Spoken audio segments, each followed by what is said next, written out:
What's going on, guys? I'm Dobry and I'm back with the Dungeon Time Guardian build. For starters, I would like to apologize for not managing to get the video to coincide with the making of the Flameseeker Prophecies shield.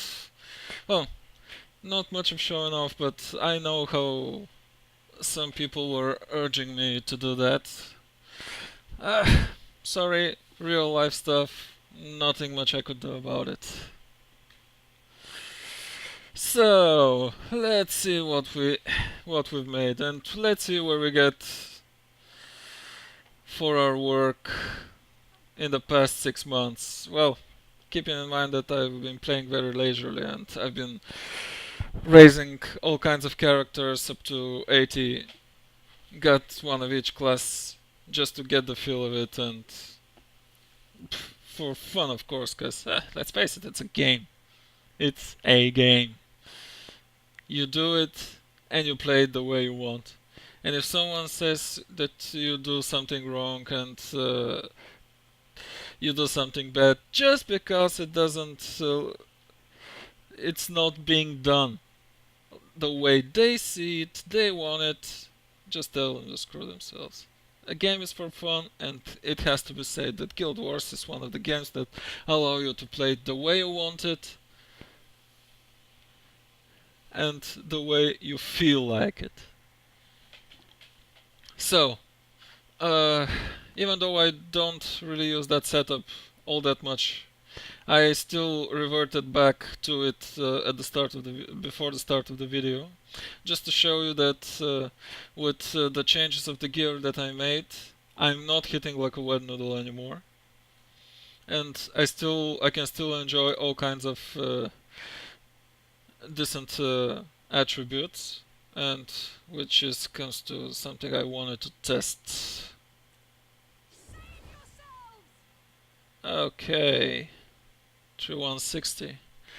It went up not that much. Okay, it wasn't as much as I expected. Oh well, big deal. Okay, so that's what this trait means. One extra damage. Oh, they put it in. Well, now you do it. Why didn't you do that 6 months ago? Well, okay, anyways. The only thing I changed here, and it was also a change that was proposed by a poster of the old build, I started using Crit of the Merciful. This does give a better heal. At the point of that old vid, well, I haven't tested everything all that extensively, mainly because the Sentinel gear was very new, it looked awesome, and it provided a great, really great survivability to pretty much every character, and especially the Guardian. As I said, I am still using that build. On boss runs, for example, as our server is hosting the after reset world boss and temple runs, this is a build that never dies, that helps the others, raises everyone inside, can take like a bunch of hits from Melandru, Dwayna, and whoever that is, and can still be alive and kicking while still helping the people that have downed around you. Now, before you start bitching, I'm not talking about Shadow Behemoth and Mo and stuff like this, because everyone can survive those. Yeah, so please don't bring that up. Everything else, as I said, is the same. Removing conditions, very useful still in dungeons and on the temple runs. Here, retaliation is as usual, just for the extra damage. Now, since I'm dodging a lot, thanks to that trait, as I said before, that's still a very decent trait. I really like the damage increase, because well, 10% is 10%. Let's see it. Oh well, can't show you. I'm not in combat. Big deal. Okay. So not here. Everything else is as before. Here you have the 150 toughness, which boosts toughness and armor up very, very significantly.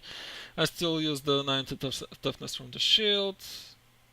And Virtue of Courage, yeah, same thing. I don't really need to rally unless I've been slacking in the dungeon or the boss runs, because sometimes you do play when you're tired, and guess it's okay. I guess it's okay. So yeah, all in all, that's what pairs with my new gear. I still keep the Sentinel as my main gear, especially on armor. Since I have the Mold and the Flameseeker Prophecies, I can easily switch from Power Toughness Vitality to Vitality Toughness Power, if necessary. I rarely do it, because, as I said, I play casually and leisurely, and not that much of a difference in it anyway. Since we had a serious influx of Ascended gear over the past 6 months, I switched everything from Vitality Power Toughness to Power Toughness Vitality, because the difference between the two ain't that much. Look at it. 81, 56 plus 25 versus 60. It's a 21 Vitality sacrifice. No, I still have that one. Don't mind it, please, because, well, during the last 6 months I've been doing lots of real life stuff, and I haven't been playing all that much, and I haven't been doing all that many fractals, because, well, they do take a shitload of time, and sorry, no more time for that. Like I said that in the previous vids, that's a build for casual players, and I am a casual player. I'm not branding myself all-knowing, all-seeing, all powerful, and so on and so forth, like some other people that play the game do. I will make it an Ascended though, since I do have the time for the world boss runs. I have a lot of Bloodstone dust, and since the newest change from 26 November, we can make Ascended items by substituting Bloodstone dust with the vial of Mist Essence. How, I cannot say yet, because it's a very new change, and I'm eagerly awaiting the changes in Wiki. I will most certainly make this an Ascended, and it will certainly fit this build well. So, all in all build 24.5k HP. In essence, we sacrifice like 1k HP for like 1k power and some extra healing and some more boosts. This is the old version. Now we are going to go to the Trait Master, and I'm going to show the second version of the build that I'm using for many dungeons and various paths and such. Now, before anyone starts bitching about the power of the Guardian, if I want to play a Berserker, I'm going to play, not that one, I'm going to play my Warrior. I did make a Warrior, as I said I have every character class to 80. I did make myself a 100% crit self-stacking Might Warrior who can hit for over 30k easily, so if I want to do a path which requires a Zerker, I'll bring my Warrior in. Because I'm sorry, but the way I see it, Guardians don't excel as Zerkers. One of the reasons being this. How are the traits paired? Now, power plus condition duration is relatively okay. Why? Because if you delve into power the way I'm doing, and I'll do it right now, let's spend 25 points here, you will get two things. Symbols apply vulnerability to foes and increase damage to symbols. This is a symbol. You get a decent boost of damage on this symbol. Here, that's a relatively decent trait, because I still play with a scepter. and I do have a vulnerability on Immobilize. So you can stack some very decent vulnerability, but that's only on a single target. My old playstyle remains. I still farm en masse, and I still play en masse, and I still do my best to kill as many people as possible at the same time. So this is a decent trade, but I still play with Fire Rat for the damage increase against burning foes, cause well, since you're going to fight multiple enemies, you will burn multiple enemies, and this damage increase is not wasted.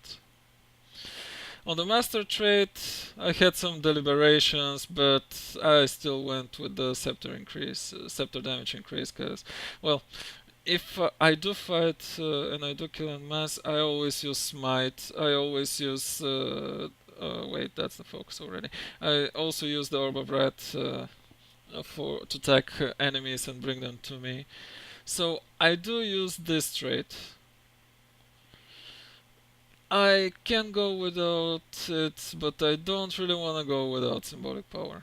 I can play with only 15 in power, but zeal, that is, powers here. But well, some more damage is always good, and it's a nice change from the pace of the dungeon tank. This is also a relatively decent trait, especially if you're swapping weapons a lot and you need that Shield of Wrath. Anything else is for me pretty much moot, because it's for greatsword hammer play, and since I'm still using my mace and I'm still very satisfied with it, I'm not going with the other traits. Here I went all the way in Valor because of the idea of adding this skill, the Mace of Justice, this trait actually, not skill, because it's more damage, it's some healing power, and it pairs really well with wait, we cannot pair it with Writ of Merciful. Well, big deal. Well, it pairs still decently with Symbol of Fate and all of the healing skills that we have. Here it's pretty much the same. Where is my strength in numbers? There you go. This is pretty much the same as the old build with the addition of Mace of Justice. Nothing new and nothing more and nothing less. As for the last 15 points, I really wanted to try Virtues and underpower myself a bit more, but nothing much is happening on it, because yeah, you can buff yourself a bit, you can try to add yourself some retaliation and such, but one of the things that makes me go 15 in honor is the shouts. Reducing recharge of shouts is just way too good to be missed. So that's how my second variation of the build looks like. That's usually the build I'm taking to like 60% of the dungeon paths. I still use the old one for some. That's also the build I use for casual PvE. Well, with the other Sentinel built with the Valor Honor Virtues I use for world boss runs, because, well, you can be more useful as a Guardian by helping the others and not DPSing. Because I'm really sorry to be having to say that, but I find Zerker Guardians to be like the worst thing in this game. Zerker and Guardian doesn't fit together. Those two words just don't fit together. Why? Look at this. What do you want with condition damage in a precision tree? Those two trees on many characters beat the dungeon tank guardian, beat the guardian's trees. Now, condition duration is okay. You will use symbols. You will add vulnerability. That's good. But what do you want with condition damage in a precision tree? Now, granted, you can make a assassin's gear, you can compensate yourself for not using precision, but there are so many cool traits here. There are so many cool traits. Like the one-handed weapon critical chance increase. With this I can make the mace or a sword crit so often. With what were those other? Oh, more vulnerability, which combines very good with the great sword and some other and focus skills. Well, all in all, you also have fury, of course, right? When you're set on fire. Well, all in all, that's a very nice tree, which is wasted by that condition damage trait, condition damage bonus. Why? Just slap the freaking critical damage here, and the guardian will be a good zerker. Now, it's just a piss poor Zerker. I'm sorry to say it, but that's the way I see it.